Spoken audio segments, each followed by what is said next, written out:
So how do I train for YouTube? How do I try to improve myself as a YouTuber? This might sound a little bit unconventional to some of you viewers, but you know, I made videos about this before. I believe that intelligence is very important when it comes to success on YouTube.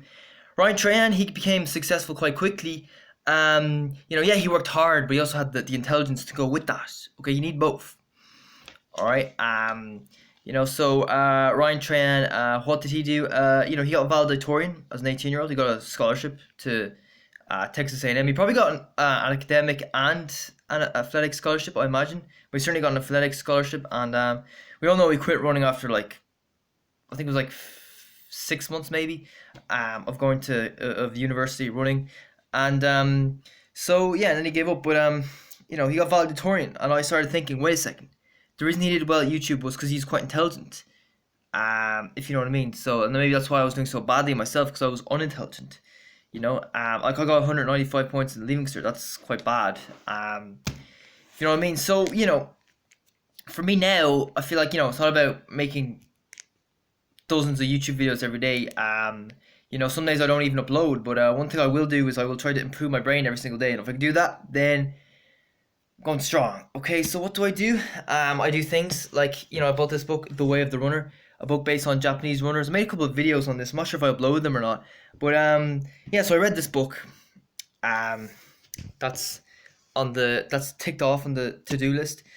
Went to the library, got this book of Neville Southall. He was a Everton goalkeeper back in the day, back in the 80s and 90s. So yeah, there he is, wearing his funny goalkeeper jersey.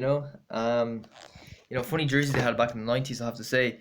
But stylish as well. I like those jerseys. But anyway, so yeah, I've just finished reading that book. I finished it this morning. I moved on to this book I bought at Easton's. Marcus Tordebi, The Runner. I think I'm nearly halfway through. It's not the most interesting book in the world, but I haven't read the whole thing, so I'll finish it and see how I get on. I think he kind of moved to an isolated area, and it's just ran. I'm reading up. He's 19. He's training with this coach or something. He got a job for the government, clearing seaweed or rubbish off the beach or something. And he's a Swedish guy, so I think his coach didn't know what he's talking about. He didn't go into too much detail about the training he used to do, but I think they were doing too much speed. This was in the 90s, by the way. So this whole idea of doing too much speed, it's not a brand new thing. It's been around for a while. So there's always been clubs like that. Okay, so he used to do. No, I think he ran a race, and he finished, and his coach said to him afterwards, right, we're doing intervals tomorrow. So doing a session day after race is never a good idea, is it now? So yeah, I get the idea they're doing too much speed. So maybe the Swedish clubs from the 90s weren't too different from the English clubs in today, but at the same time, you don't know. Maybe his club was a bit unusual in that regard. I don't know, but yeah, so that's what I'm doing. I'm just reading all these books. So what else? I also read this book, Sean Kavanagh, a Gaelic footballer. So yeah, I'm taking interest in many other sports other than running. I try to broaden my horizons a bit. Try to look into other things. Yeah, so I might start supporting the GAA more. It is the Irish national sport, and I've only been to Croke Park a couple of times. I like to go a bit more. Though the only thing is Croke Park is quite an expensive place to go. It's on the other side of Dublin. It's the third biggest stadium in Europe. It's got a capacity of 83,000. So Dublin, and all Ireland's are always held there, so Dublin always have home advantage. Yep, that's how it works. Yeah, we're top dog, bro.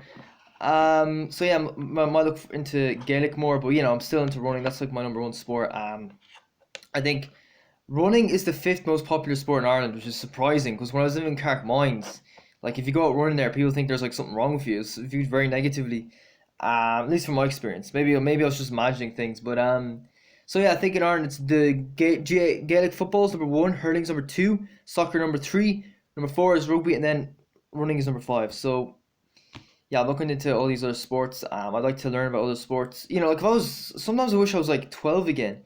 I wish I could just go back in time and just pick up other sports, pick up badminton, pick up soccer, pick up tennis, pick up basketball, pick up Gaelic, hurling, and all these sports and have a broader horizon. I felt like that's one thing I regret not doing enough sport when I was younger. I was like, sometimes I was a bit too obsessed with soccer. Being running's my main sport now, so yeah. Yeah, so that's it. That's how you improve. It's very simple. Just read. There's a saying from Ty Lopez: the more you earn, sorry, the more you learn, the more you earn. And I'm not particularly materialistic, but I would like to have a bigger YouTube following. I'd like to be able to do live streams. I'd like to be able to get to know some of my subscribers better. But you gotta just keep working, keep improving myself. So yeah, and I like reading. It's a new hobby of mine. YouTube, reading, and running. That's then work. I work at McDonald's. Okay, you know.